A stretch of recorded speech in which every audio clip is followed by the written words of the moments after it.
Of all the illicit drugs out there, cannabis holds a special place in the Indian subcontinent. It grows wild in over 60% of districts in India, according to former Narcotics Bureau Commissioner Ramesh Bhattacharjee. It even features in Hindu mythological texts. Legend has it that Lord Shiv consumed cannabis after eating harahal poison during the famous event of the Samudra Manthan. In 1985, India made cannabis production and cultivation illegal, with some caveats, which we'll get into later. Right now, cannabis is technically illegal in the country, but for the past few years, it's been relatively easy, though expensive, to obtain it. Some entrepreneurial Indians have set up websites. There's Straws.in, it's hemp.in, CBDstore.in, Bohiko, among many others. These companies sell both the non-psychoactive CBD or cannabidiol as well as psychoactive THC or delta-9 tetrahydrocannabinol, all under the Ayurveda umbrella. Specifically, they advertise these products as Ayurvedic medicine, in addition to using euphemistic language to describe their offerings. So, for instance, they say they're selling hemp and hemp-based products rather than saying weed or ganja. These products are also quite expensive. You'd have to shell out at least a couple thousand rupees to purchase one item.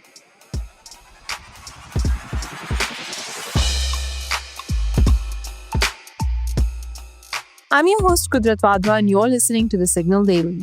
We don't do hot takes. Instead, we bring you deep dives into the how and why of consumer trends.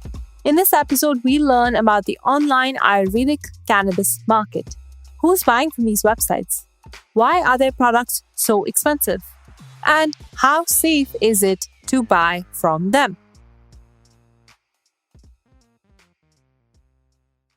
The stats say that the Indian cannabinoid market is growing fast. Markets and Data, an Indian market research firm, said in their report that this market was worth $1.3 billion in FY 2024 and that it will reach $4.7 billion in FY 2032. That's a CAGR of 17.34%. By cannabis market, this report refers to both THC and CBD, cannabis capsules, extracts, powder mixes, fluid topicals, pet products, and so on. Basically, all the products that these Ayurveda certified companies are selling. Of course, there's also a large grey market of drugs out there, which these studies don't count.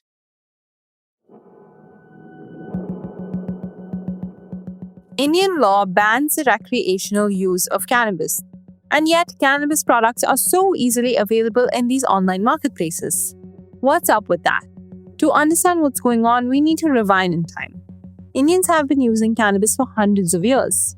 The plant grows wild in the country. When the British came, they were confused since they were not familiar with cannabis.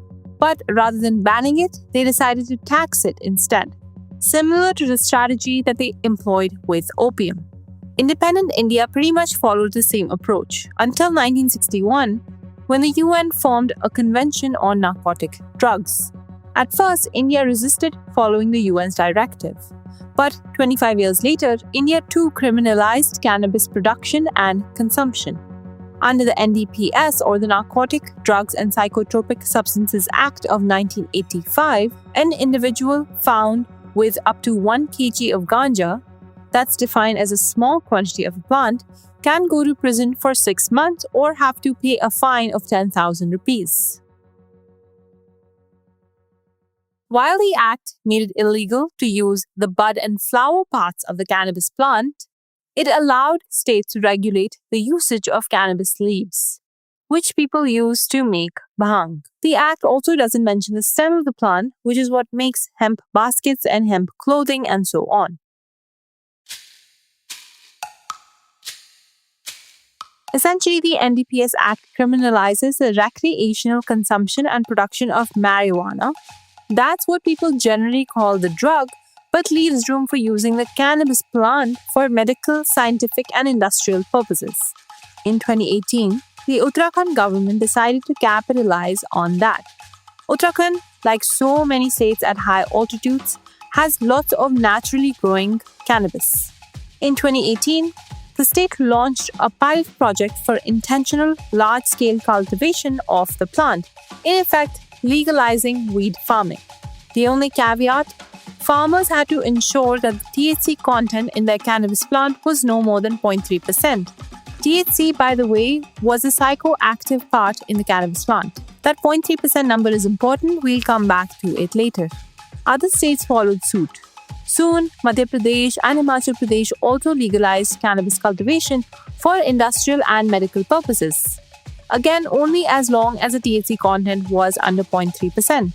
On the consumer end, too, 2018 was a time when websites like Trost and its hemp.in began mushrooming online. They could now buy cannabis from MP and Himachal Pradesh and Uttarakhand legally, and so these companies started selling cannabis gummies and oils and all these other products, all as Ayurvedic medicine. They also sold these products with Sanskrit names, so they call them Kosha or Mriduvati gummies or Vijaya, which means victory. Vijaya is also a Sanskrit name for cannabis. Now, on the consumer end, there are consumers who like shopping for cannabis products from these online websites. Why is a 29-year-old who works in the tech industry? He bought hemp oil from a company called Bohico, short for Bombay Hemp Company. He told the Signal Daily that he uses it when he's feeling stressed, and he also gives it to his partner when she has period cramps. Yeah, the hemp oil. They have like a mild and a strong, something like that. And I went for the strongest one. They have like this kind of pretty like non-serious process where somebody will ask you why, and you can just say, I don't know, headache or something. Buying from these websites is relatively easy, though expensive. It costs at least 3,000 to 4,000 rupees for one item. To buy, you go online, see what product you like: hemp cigarettes, syringes with hemp extracts, Mriduvati gummies. These are some of the things that you will come across. Since these are technically Ayurvedic medicines, you need a prescription from an Ayurvedic doctor. But not to worry, these websites often have such doctors on call. So, as you're waiting to pay or after you've paid, you'll get a call from an Ayurvedic doctor who will ask why you're buying the product. That's a non-serious process that Y was referring to earlier. Anxiety, depression, stress, sleep issues, period cramps, these are all correct answers. Once this doctor approves, you're done. In a few days, you receive your edibles or oil on your doorstep. Now, India isn't the first country where cannabis products like oils and gummies are so easily available.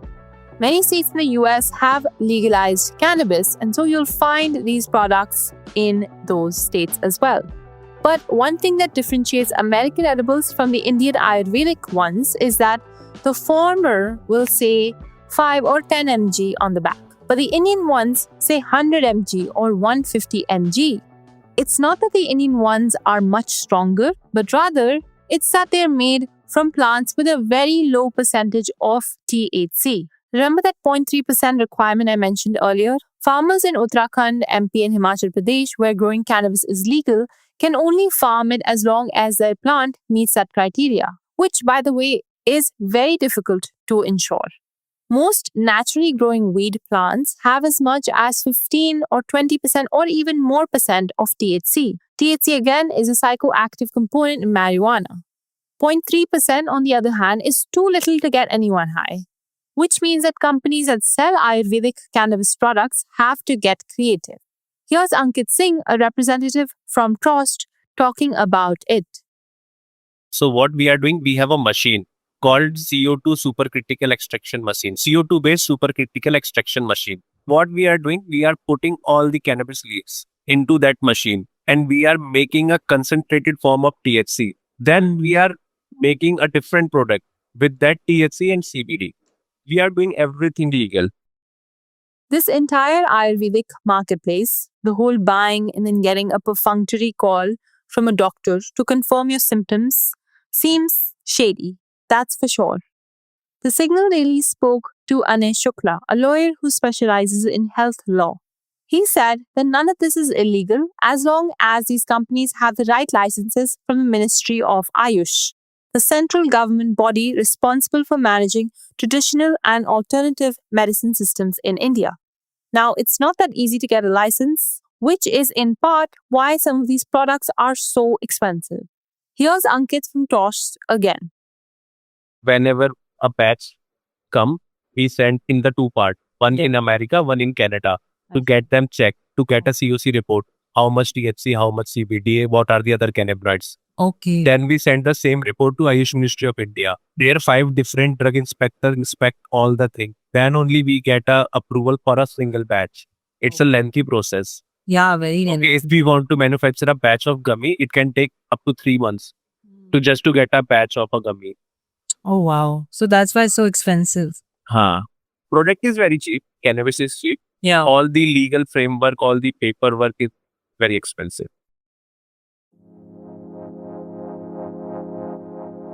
Shelling out 3,000 to 4,000 rupees for just one item is a lot. But why? The consumer we spoke to earlier told the signal really that you'd only really use 1 or 2 drops of an oil if you bought it. And so ultimately it ends up making economic sense. Also, in this form, like for 3K, getting actually a very, very large, it's actually the price is unbeatable. If let's say you get THC and it's like similarly priced, peddler would give you like a very small amount for the same price. Y also said that he recommends other people to buy from these marketplaces. When he was in college, he used to smoke cannabis regularly. Now he's cut down on that habit, and he said he prefers buying oils and edibles from these websites rather than buying weed or hash from peddlers. When it's not black market, it's definitely like a very different experience. You know for sure that it's not been spiked, it's safe to use. You get a lot in terms of labels and what it is. Dosage is like easy to control, which is very important for a lot of people, and so on and so forth. There's many horror stories of peddlers lacing hash with shoe polish, detergent, caffeine, as well as ground glass, among other things. At least with these Ayurvedic websites, they mention the ingredients in their product clearly, meaning a consumer is probably better off buying from them. But all isn't perfect in Ayurveda land either. You see, these websites promise buyers that cannabis and its derivatives are good for all kinds of illnesses. Its hemp.in, for instance, has products for muscle pain, joint pain, hormonal imbalance, STIs, STDs, cervical cancer, prostate cancer, to name a couple. While there are clinical studies that say that cannabis can help with chronic pain and help ease certain negative side effects of chemotherapy, this whole list that I mentioned earlier is absolutely a stretch. I mean, there's a reason why there aren't any cannabis-based allopathic medicines in India right now. Allopathy, unlike Ayurveda, requires extensive clinical trials, which are expensive and take time. Only after such extensive trials can there be an allopathic medicine that contains cannabis. And no such medicine exists right now. Another thing that consumers should watch out for is that there are clear dangers with consuming too much marijuana. An April 2025 US-based study of over 6 million subjects found that people who had gone to the emergency room for weed, say if they had an anxiety attack or worse, experienced psychosis, had a 23% higher likelihood of developing dementia in the next 5 years. A separate study also found that the more potent your cannabis, the higher your likelihood of experiencing psychosis and other mental health issues. And then, of course, there's always the danger of addiction or cannabis use disorder. Young people, and teens especially, are more susceptible to becoming reliant on cannabis. Though, of course, adults can fall prey to it too. Given the fact that cannabis use can turn into misuse, raises serious questions about how these websites are functioning. It's so easy to buy an edible or oil and keep buying it and keep consuming more and more. Most of these sites do have an age filter, but the consumer can easily get past that. They can say they're 25 when they're actually 15. Already, parenting young people in the age of social media is challenging.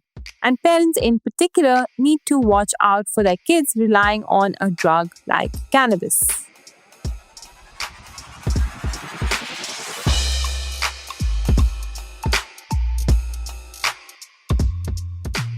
That's all for today. You just heard the Signal Daily. We don't do hot takes. Instead, we bring you deep dives into the how and why of consumer trends. The Core produces the Signal Daily. Follow us wherever you get your favorite podcasts. To check out the rest of our work, go to www.thecore.in. If you have feedback, we'd love to hear from you. Write to us at feedback@thecore.in, or you can write to me directly at kudrat@thecore.in. Thank you for listening.